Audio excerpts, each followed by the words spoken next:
Oi pessoal, sejam mais uma vez todos bem-vindos à nossa videoaula aqui do curso de inspeção de equipamentos.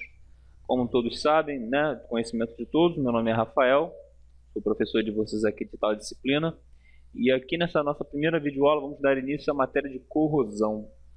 Bom, corrosão, primeiramente, o que falar de corrosão, né, em termos de, a nível de inspeção de equipamentos? Aqui nós vamos ver de forma bem introdutória, bem básica, né, os princípios da corrosão, as formas de corrosão, e vamos ver posteriormente também a forma de monitorar, né, essa corrosão, de monitorar, de saber inclusive os mecanismos de combate, sendo que as causas da geração da corrosão, bem como determinados mecanismos de combate à mesma, isso aí serão vistos mais à frente, né, posteriormente em matérias que iremos estudar a seguir, certo? Então, como todos sabem muito bem, minha dinâmica de aula consiste em uma apresentação de slides seguida de uma explicação caso seja necessária, certo? Então, sem mais perda de tempo, sem mais cerimônias, né, vamos começar aqui a nossa apresentação, né? Acompanhem comigo a leitura, por favor. Introdução. Bom, o que é corrosão? Vamos ao conceito básico da palavra corrosão. Consiste na deterioração dos materiais pela ação química ou eletroquímica do meio, podendo estar ou não associado a esforços mecânicos. Bom, esse conceito nos deixa claro o quê? Primeiramente, existem dois tipos de corrosão, certo? A corrosão química, certo? E a corrosão eletroquímica. A diferença entre uma e outra, os senhores poderão ver mais tarde, certo? Mas de antemão já lhes adianto que a corrosão química, diferente da eletroquímica, não necessita da presença da água para ocorrer, certo? Ao passo que a eletroquímica já necessita, certo? Segundo, corrosão. Nós já sabemos que é um processo de deterioração de materiais, não necessariamente somente metálicos. Existe sim a corrosão em madeira, existe sim a corrosão em polímeros, em plásticos em geral, né? Então a corrosão não é nada mais do que uma deterioração dos materiais por esses meios químicos ou meios eletroquímicos, certo? E importante saber é que eles podem estar ou não associados a esforços mecânicos. Que tipo de esforços mecânicos seriam esses? Bom, um atrito, uma flexão, um dobramento, uma torção, uma tração, uma compressão, qualquer tipo de esforço mecânico assim, que de fato comprometeria a estrutura da sua peça, ela deixa de ser um fator ponderante na corrosão. Ela pode ou não estar associada, certo? Bom, logo abaixo, causa efeitos indesejáveis. Que efeitos são esses? Desgaste, variações químicas, modificações estruturais, etc. Bom, primeiro, desgaste. Se é um processo de deterioração, então há um desgaste, há o quê? Há uma perda de material, certo? Essa perda de material é o que configura como desgaste. Variações químicas. O que seriam essas variações químicas? Bom, a corrosão, principalmente a corrosão química, ela ocorre por meio de reações químicas, né?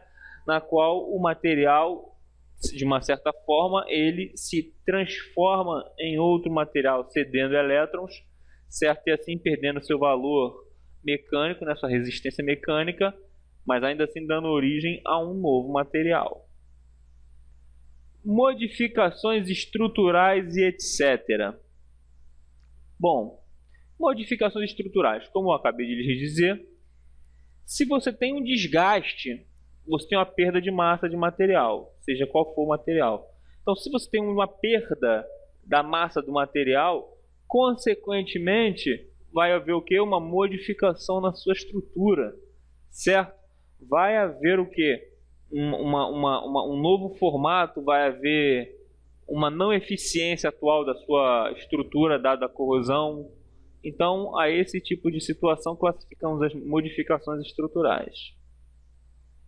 Vamos agora aqui, ó, começar a falar dos materiais na qual a corrosão ataca, né? Que, como já lhes disse, não se limitam somente aos metais. Bom, materiais metálicos primeiro, né? Aços, ligas de cobre e etc.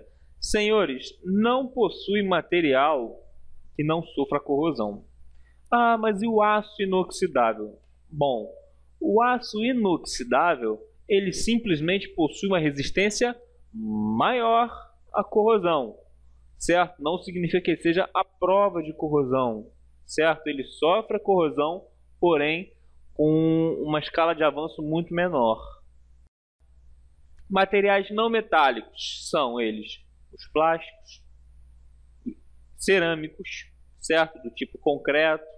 Também tem a borracha, que é um polímero, né? Tem a madeira, que embora não seja nenhum polímero nem metal, é um elemento que sofre desgaste corrosivo, certo? Então, podemos entender nessa primeira parte da introdução que ela está aí e atua de forma geral em todos os elementos. Vamos ao próximo. Ao longo dos séculos, o homem vem lutando contra os processos de deterioração de seus metais, seus materiais.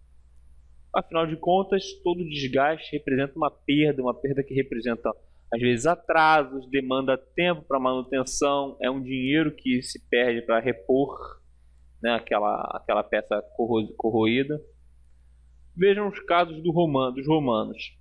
Os romanos já usavam a pintura para lubrificação em armamentos, por exemplo, certo? Justamente para não sofrerem tanto com a ação da corrosão, seja ela uma corrosão atmosférica ou uma corrosão por diferença de potencial, seja ela qual for. No século VII, os árabes desenvolveram uma liga forjada de ferro e seu óxido com boas propriedades mecânicas e anticorrosivas para a confecção das espadas de Damasco. Então, aí os árabes, né, nesse caso, desenvolveram uma liga forjada de ferro, ou seja, provavelmente até seria dando origem ao aço, né, que diferente do ferro, possui uma capacidade de resistência à corrosão muito maior, né, do que o ferro propriamente dito, certo? E essa vantagem, essa capacidade de resistência à corrosão que foi o fator determinante para eles elegerem esse material como material, né, das espadas que eles usaram em Damasco, durante a guerra de Damasco. Então, pessoal, aqui agora, ó, com o passar dos séculos, foram sendo conhecidos novos conceitos e descobertas, novas formas de proteções anticorrosivas, certo? Que não se limitaram só à pintura e nem com a criação de ligas, né, ligas metálicas. São elas a pintura, como nós já falamos, o desenvolvimento de novas ligas, como fizeram os árabes, aí vem a galvanização, né, que é aquele processo de implantação de um elemento de liga, né, de forma a quente, a proteção catódica, né? Só para relembrar, essa galvanização ela é feita com o cobre, né? E os inibidores de corrosão e etc., que são fatores que atenuam o desenvolvimento dos agentes corrosivos, né, no seu material, no seu substrato. Então a proteção catódica, que também, junto a ela, tem a proteção em todos os seus meios.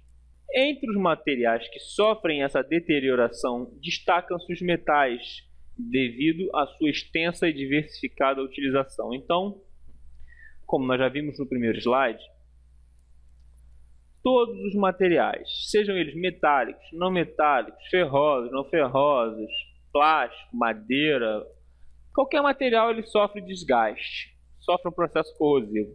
Porém, de todos esses materiais, o material que mais sofre com o desgaste são os materiais metálicos.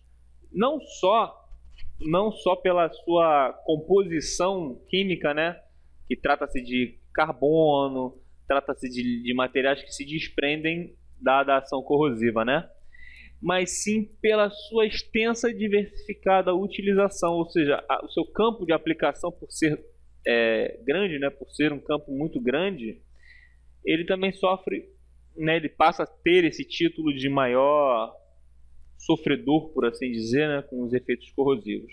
Vejamos aqui abaixo aonde os materiais metálicos são introduzidos.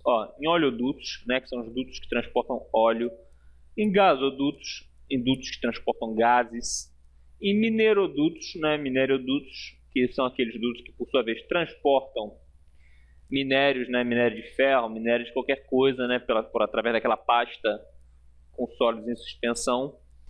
Piers de atracação de embarcações, ou seja, aquele pier onde o navio atraca, né, para poder descarregar ou carregar de qualquer coisa. Carros, navios, aviões e trens. Bom, nossos meios de transporte, né, são feitos aí de materiais metálicos. Torres de linhas de transmissão de energia, aquelas torres que nós vimos às vezes perto de subestações, né, toda feita de metal.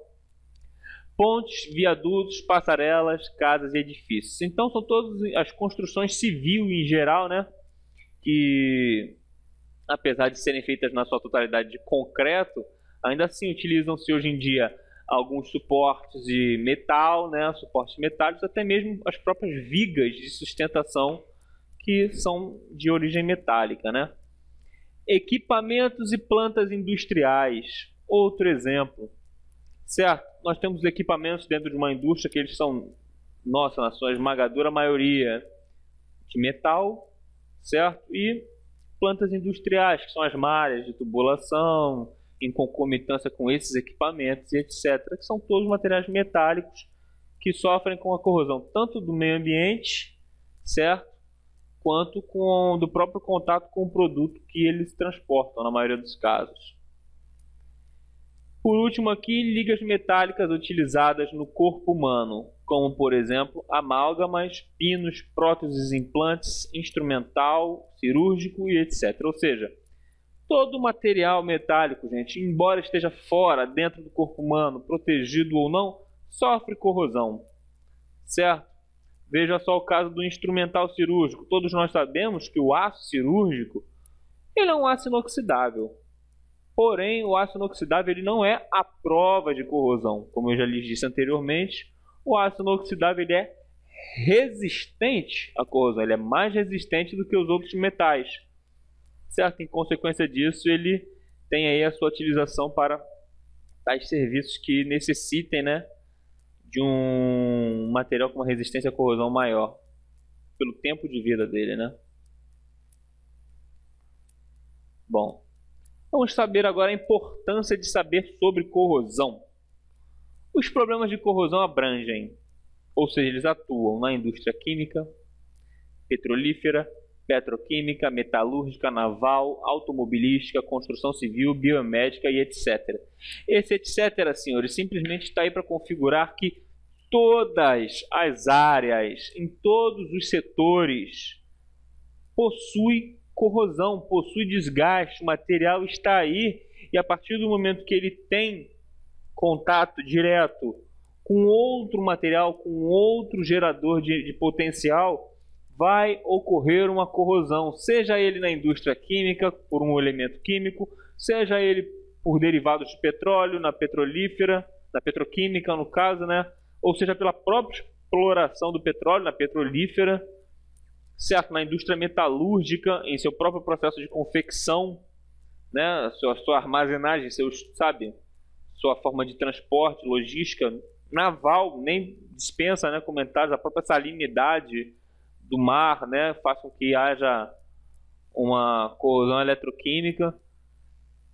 Na automobilística, como nós podemos ver aí alguns carros um pouco mais antigos com corrosão, com pontos de corrosão aí dado a sua lataria, né, a sua estrutura metálica estar aí comprometida. Na construção civil nós vimos também, afinal de contas, por mais que uma viga, por exemplo, esteja dentro de uma estrutura de concreto, lá possui umidade e essa umidade faz com que ela oxide também, certo? Na biomédica, né, como tem aqueles instrumentos de experimentos, cirurgias e etc., que também acabam sendo sofredores, né, sendo vítimas dessa corrosão. Ó, senhores, vamos lá. Observemos aqui, custos diretos. Custo direto abrange reposição do material, afinal de contas, se aquele material ali Ele foi exposto à necessidade de retirá-lo, uma vez que já perdeu sua validade, e de repor, né, de repor esse material para que outro material novo possa substituí-lo. Proteção, certo? Proteção, o que que é? É gerar um novo esquema de proteção anticorrosiva, né, nesse novo material que foi instalado. Senão, ele vai possuir um destino igual ao outro, sendo que de uma forma muito mais rápida, né, muito mais breve. Custos diretos de manutenção, que é o próprio custo de você reparar, de você remover um elemento, né, um elemento que foi comprometido pela corrosão, até a própria manutenção de você colocar outro no lugar, de você instalar o sistema de proteção, certo? Temos também os materiais resistentes, né, que é um custo direto, porque esses materiais custam mais caro de fato, certo? E etc. Agora falemos dos custos indiretos. Paradas. Nenhuma parada de equipamento é viável financeiramente para a indústria, né? No caso, Petrobras ou qualquer indústria que seja. Todo equipamento parado significa dinheiro não produzido. Certo? Equipamento parado significa que uma parte da unidade ou toda, dependendo da importância do equipamento, está parada. Então não está sendo produzido alguma coisa. Certo? De maneira que outro custo indireto tem totalmente a ver com paradas, né? Que é a perda de produto, que às vezes você tem um produto que necessitava daquela máquina para dar continuidade ao seu processo de refino ou de transformação, qualquer que seja, certo? E aquela máquina ali parada para fazer uma manutenção, você teve a perda daquele produto, certo? Ou pelo menos a não transformação dele. Terceiro ali, eficiência, né? Que você perde a eficiência do seu equipamento à medida que você para ele, ou até mesmo durante o tempo que ele está em atividade, porém com corrosão, certo? Você tem ali a segurança que você forçosamente tem que ampliar seu fator de segurança, dado a periculosidade que aquele equipamento apresenta, né? Uma vez que ele esteja comprometido pela corrosão, certo? Gera poluição, porque equipamento corrosivo, ele possui às vezes buracos, ele possui sua resistência debilitada, de maneira que alguns gases poluentes possam ser exalados, até mesmo alguns fluidos, né? Multas, inclusive, a fiscalização é firme, cruel e implacável, como tem que ser de fato, certo? Se você tem um equipamento, se você é uma empresa séria, você tem um equipamento que não está funcionando de acordo, com toda certeza, certo? É necessária a aplicação de uma multa, certo? Para que o mesmo possa se conscientizar de não permitir que isso aconteça. Bom, e aqui nossa ênfase será na corrosão metálica. Afinal de contas, todos nós aqui estamos estudando para sermos industriais. Temos aqui, ó, um breve exemplo. Um feixe de tubos de trocador de calor com um grande número de tubos plugados. Certo? Tubos plugados são esses tubinhos aqui, das entradas, tá vendo? Cada furinho desse. Percebam que ele foi bastante agredido pela corrosão, além das impurezas aí, né? Isso aqui não é nada mais do que um tubo de um permutador, certo? Um trocador de calor do tipo casco-tubo, certo? De grande porte. E aqui embaixo a descrição, ó, paradas para a limpeza e manutenção dos trocadores de calor. Aqui, ó, uma tubulação de água bruta. Percebam, senhores, que apenas a superfície prateada aqui, a superfície mais clara, é a superfície que configura de fato a espessura do tubo. Toda essa extensão de elemento marrom aqui, isso não é nada mais do que uma incrustação de óxido de ferro, certo? Uma tubulação de água. Então percebam aqui o quanto as impurezas elas têm o potencial de se incrustar e de formarem uma força corrosiva dentro desse equipamento. Ó. Percebam aqui que tudo isso aqui faz parte de um óxido de ferro. Tudo enferrujou, certo? Tubulação aqui, que anteriormente tinha um diâmetro maior, certo? Teve toda essa extensão aqui comprometida, de maneira que só essa aqui ainda está um pouco melhor, certo? Temos aqui, ó, Tubérculo de óxido de ferro em tubo de condução de água potável.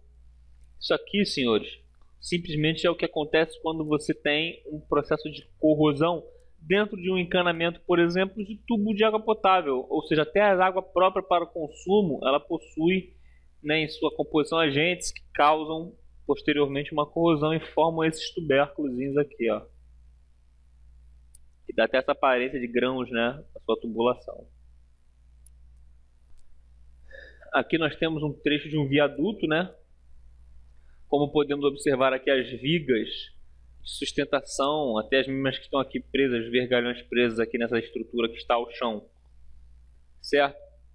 Elas estão com um processo de corrosão já avançado, né? O que configura aqui, ó, em uma falha nas estruturas com potencial perdas humanas, ou seja, se uma ponte desabou, provavelmente alguém veio a falecer aqui, né? Se envolveu no acidente.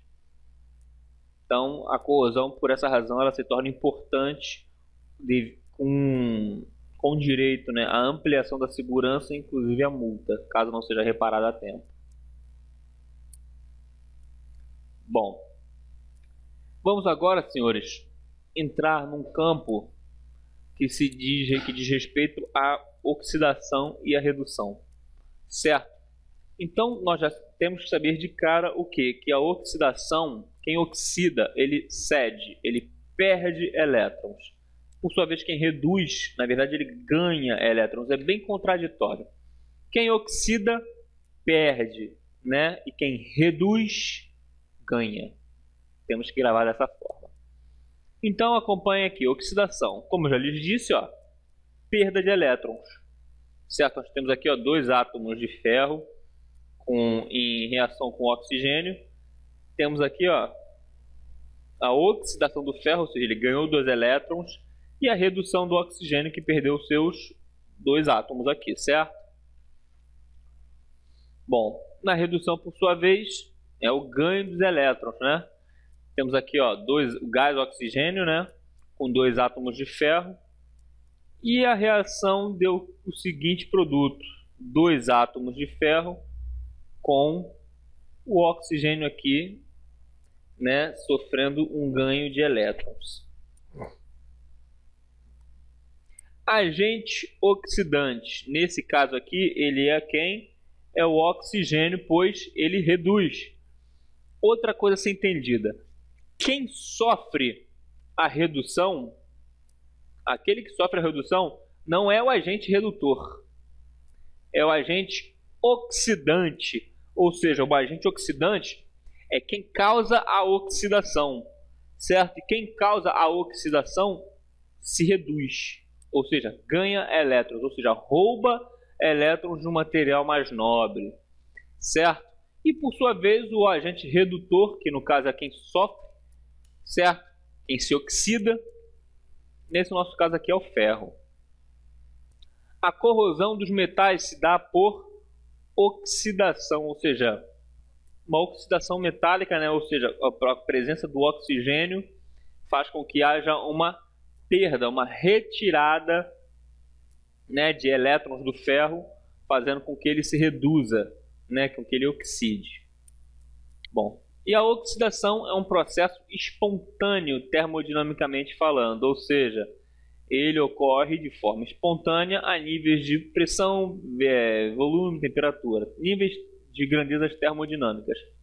E é o inverso do processo metalúrgico, ou seja, enquanto o processo metalúrgico trata-se da produção do material metálico, da massa metálica, a oxidação, por sua vez, vem remover, vem reduzir, né, a sua massa metálica. Temos aqui, ó, essa velha imagenzinha aqui que nós já teremos acesso em outras matérias. Temos aqui o metal, certo? Ele vem aqui, sofre a corrosão, aí ele vem aqui do composto minério de ferro, né? E em seguida a metalurgia produz ele, ou seja, o ciclo correto até, senhores, deixa eu até lhes explicar. Começa daqui, ó, composto, que é o minério de ferro. Esse minério de ferro, com base na metalurgia, certo? A metalurgia, ela produz o quê? O metal de fato, que é uma chapa aqui de aço, seja lá o que for. A corrosão vem por sua vez e faz o quê? Com que ela volte à sua origem, ou seja, com que ela se esfarele, né? Ela volte a ser o que? Apenas um minério de ferro, com a retirada dos seus elementos de liga. Por isso que a gente diz que a corrosão, né, a oxidação em geral, ela é o oposto do que a metalurgia produz, certo? Ela produz o oposto. Então, podemos concluir que a tendência do material metálico de se corroer sempre existirá. Como já lhes disse, não existe material metálico que não oxide, certo? Existe simplesmente aqueles que possuem elementos de liga que aumentam o tempo de vida útil do mesmo, mas que ainda assim vão oxidar. Todos aqueles que tiverem contato com oxigênio, todo metal que tiver contato com oxigênio se oxidará. Isso é fato. Se não fosse o emprego dos mecanismos protetores, ter-se-ia a destruição de quase completamente todos os materiais metálicos, ou seja, a destruição seria uma coisa iminente, seria uma coisa até fatídica, né? Uma coisa real, uma vez que não houvesse esses mecanismos protetores que serão falados nas próximas aulas, certo? De maneira que os mecanismos protetores, eles não evitam, eles apenas atenuam. No final das contas, quer queira ou não, o teu material vai oxidar, certo? Bom, senhores, e com isso, encerramos aqui a nossa primeira videoaula, certo? Desejo de coração que esse conceito básico, nessas explicações bem básicas, bem superficiais aqui sobre corrosão, tenham ficado muito bem fixados na mente dos senhores. No mais, fiquem todos com Deus. Até a próxima videoaula. Tchau, tchau.